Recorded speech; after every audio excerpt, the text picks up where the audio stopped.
You can speak now or stay silent and remain complicit. And that's what we'll remember. We have power. I ain't talking about something we got to go make up. We need to exercise it. Find you a battlefield and stand on it. We ain't looking for allies. Y'all need to graduate and become co-conspirators. There's a war going on. There's a war on black bodies. There's a war on truth in a country that refuses to recognize that this country sits on a foundation of white hubris and white supremacy and extractive capitalism that ain't good for nobody, not even white people.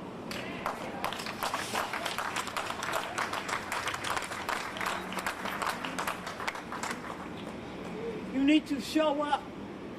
You need to use your voice. Silence and sidelines, that ain't a choice.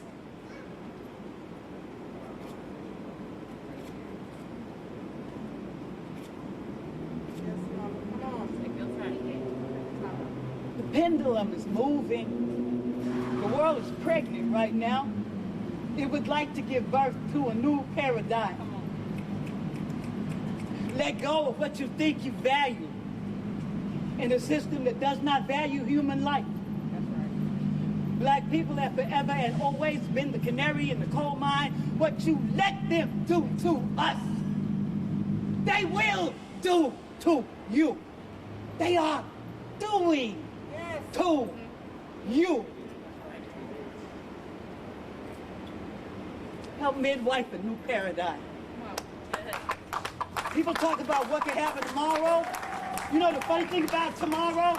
It's never tomorrow. It's always right now. That's the time you got, right now.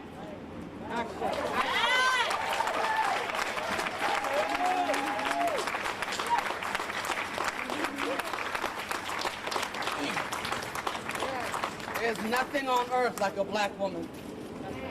Nothing on earth like a black woman. And for black women that have gotten here late and just showed up, if you are a black woman, we're asking you to come stand with us, whether you are speaking or not.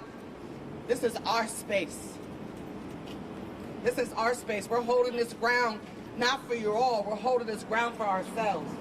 We're holding this ground for our grief. We're holding this ground for all the girls and women we have lost. And every time I come up here, I'm going to say another name. And so the name I'm going to say now is Kayla Moore. I'm going to talk about Kayla Moore, who was murdered by the Berkeley Police Department because she was in the middle of a mental health crisis. And how often that story plays out again and again and again and again and again. What she needed was compassion and care, but because she was black and because she was transgender, what she got was a badge and a gun and a knee on her neck that killed her. And so every time I come up here, I'm going to say the name of another black woman has been stolen from us by state violence. Say her name, Kayla Moore. Kayla Moore. Say her name, Kayla Moore. Kayla Moore. Say her name, Kayla Moore. Kayla Moore. Turn now the mic over to my sister Dominique Walker, Moms for Housing. I talked about state-sponsored violence. Yeah, give it up, make some goddamn noise. Who do you think is getting evicted at the highest rates? Black women. Who do you think are holding on by the claws of their hands to try to provide housing for their children? Black women. And who stood up to say enough is enough and that our children have a right to housing? Black women. Dominique Walker.